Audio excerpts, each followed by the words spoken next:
welcome, and today we'll be talking about extension methods in C Sharp. Well, what are extension methods? Extension methods are methods that we can add into an existing type or an existing class without modifying the class in itself. What if we have an existing class here? Let's assume this is a class and we have our implementations in the class itself. And this class is probably like a DLL class or a class that is already shut out for modification. So I can't modify this class, or I don't have access to the class, or the class is totally restricted from modifying, but I need to add extra method into this class.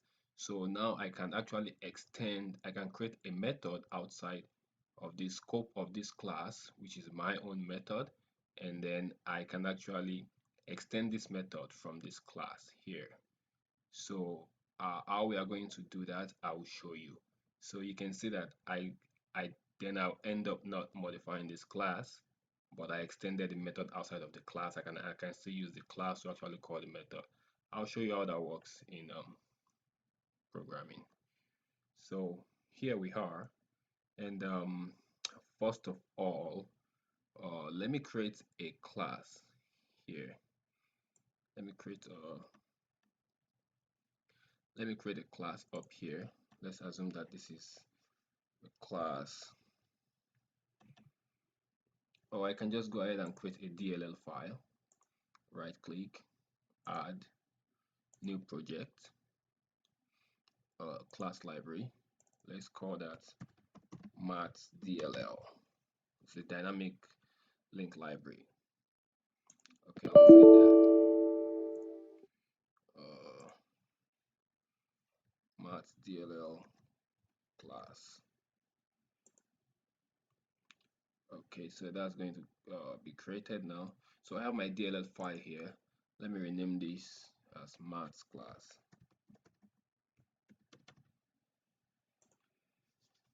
Okay. So if you look at this, is another project entirely. In the solution itself, it's a DLL file. And in the DLL file, I want to have what can we have in mathematics? We can have something like, let me see, addition method, right? Addition, or let me just put add. Then if we want to add, we need to take two parameters, num1, num2. Then let's set a results parameter for that.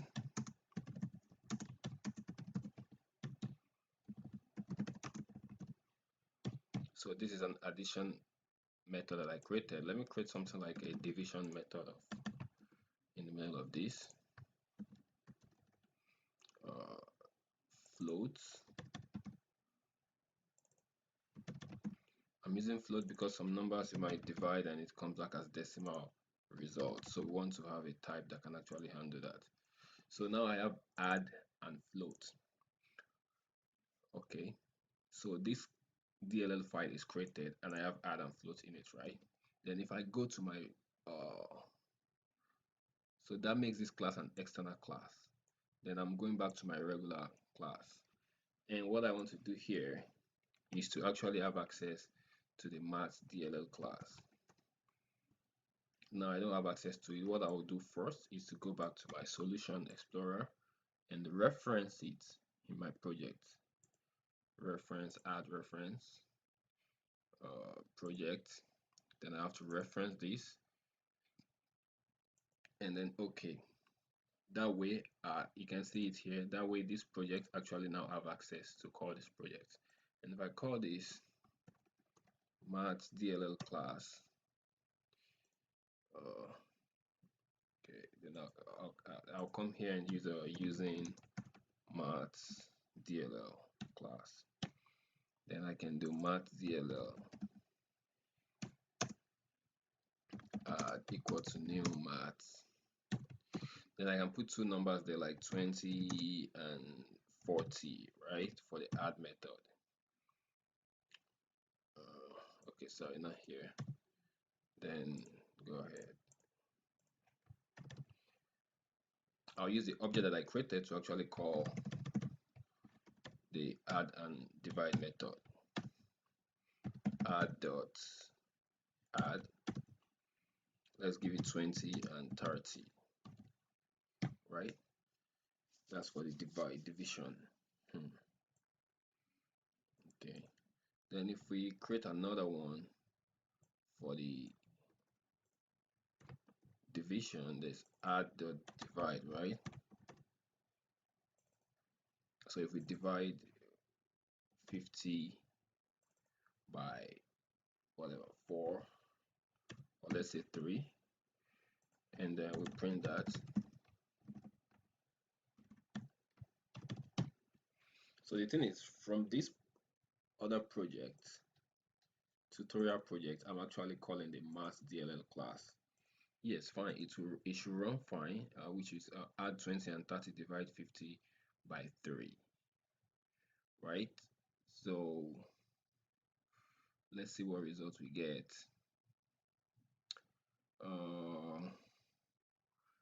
It's coming up. I want to be sure that we have this. Oh, this is supposed to be addition.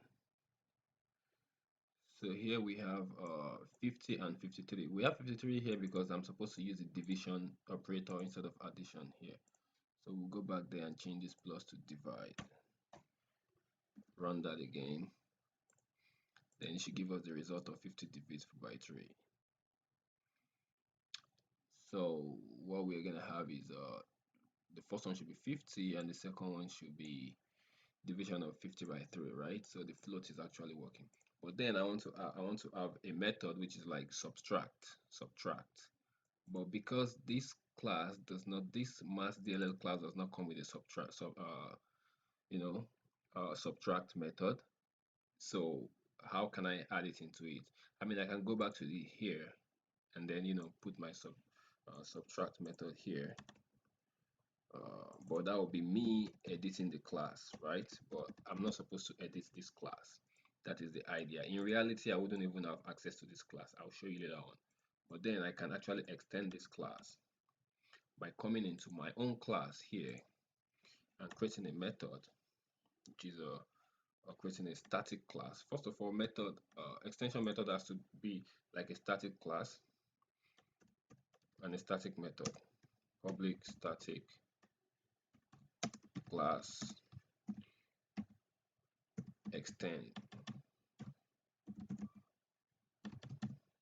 And I want to have my extension method here, public static int subtract. So now I'm going to use the this keyword to actually refer to the class I'm trying to extend. So this max DLL obj, then I'll put my own parameters there, int n1, int n2. Okay, so that's me creating a subtract method from outside of the mass DLL class. So what I will do here is int result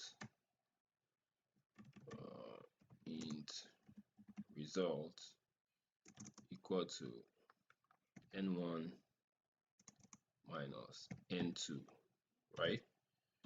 Return result. So I've created this subtract method as an extension method for the maths DLL class. And if I come here and call using the math object, the add object here, I can use it to actually call a subtract method. You can see the subtract method shows there, and if you see, it shows this arrow line which shows that is an extended method. So then I can go ahead and subtract. Let me subtract 10 from 4. And if I run that, it will work. Let's see that. Okay, it's coming up, and that will give us 3 results. So 10 minus 4 is actually 6. So if you notice, I didn't have my method, I didn't have the subtract method here in this DLL file. I only have the add and the divide.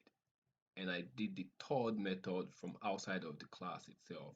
I created a different class itself and then extended it, use this keyword to extend the math.dll class and create it. But then I could even have other, other type, because in this example I created this DLL file and I still have access to here, right? There are some classes I don't have access to, like the string class. Let's erase this one real quick. Let me try something else. So I can have a class like string class, public static void Jubril method. Yeah, or we can have something like, let me see, anagram, Jubril anagram. Okay, Jubril anagram. So in this Jubril anagram, I'm going to extend the string class, this string obj. Then I want to have a string word1, string word2. So what I'm trying to create is, in the string class itself, I want to have a default method that can actually return if two numbers are anagram. So because it's going to show us a true or false value, let's use a Boolean value, right? So let's see how to implement this. If user enter word1 and word2, okay, first of all, we are going to actually break down the word1 into a char array. Char array word1 equal to word1 dot to char array. Then we'll do the same thing for the word2 as well, converting it to word char array, so we can read between those two. Then now if we have that, what else do we have to do? Array dot sort it for us, sort word1, array dot sort word2 as well. Okay, then what else? We are going to convert that back into a string. String value1 equal to new string. Then we want to convert this w1 back to a string type. Okay, then we do that for the second one as well, for the second word.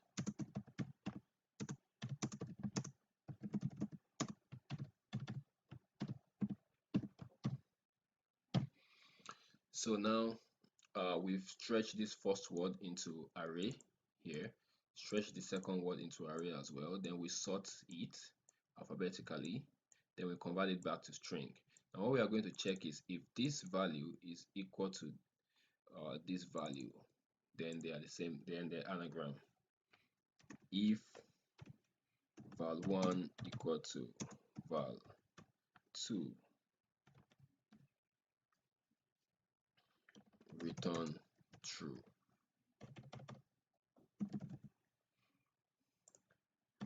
Yeah, let me put that consider right line.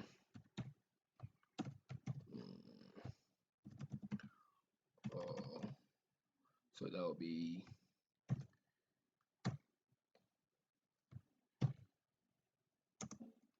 an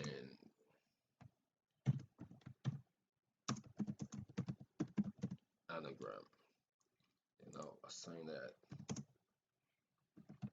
val1, val2, return true, else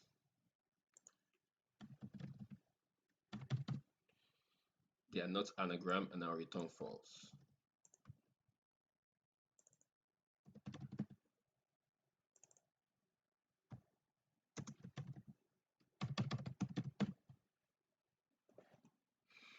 Okay, so let's see how that works. So what I've created an extension method in the string class itself, right? So automatically a string class now has a jailbreak anagram class method where you can actually put two words. So what I'm going to do here is I'll probably create a string word in there. Let me put uh, string dot let me see, let me just create a character string word equal to, this is just random word. Okay, so let's change that to an array.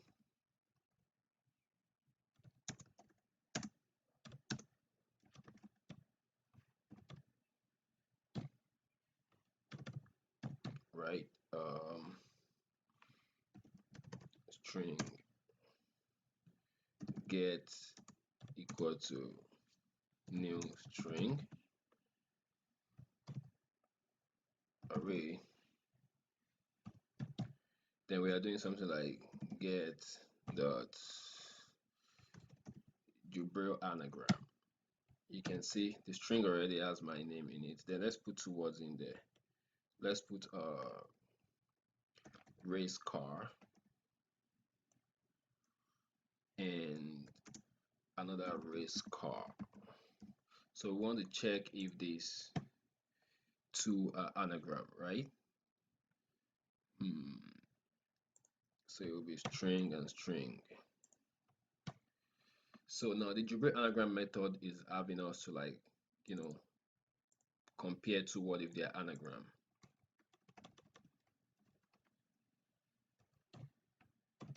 Let's see what results we get.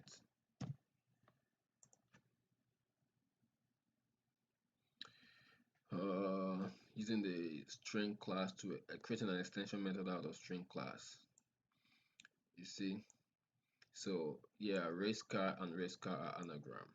Good, because we are getting this because it actually the array sorted it, right? So what I'm going to do here is to actually check the two words. Instead of using this val here, I can actually use word 1 and word 2 here. Word 1 and word 2, and I can do the same thing here as well. So instead of seeing the array, the sorted value, we can actually see the input word actually, which is race car and race car. Let's run that and see the results. So race car and race car are anagram. Let's try another one that are not anagram so we can be sure. My school, my job. So apparently those can be anagram. So just to make sure that the other one is working. Yeah, so it says my school and my job are not anagram. So anagram is actually a word where if you spell it backward, it still give you the same, not really the same meaning. That's palindrome. Anagram is actually if two words actually contain the same letters, like D-O-G-G-O-D, they contain the same letters but different meaning. So yeah, so I created my own jailbreak anagram method in a string class, right? So if you actually use a string class now, I didn't go into the string class to modify the string class, but I created my own method outside of the string class I can actually use as a string method. So that's how extension method works. Thank you for watching. You can play with the code. If there's any question, you can put in the comment section, and don't forget to share, click like, and subscribe. Thank you.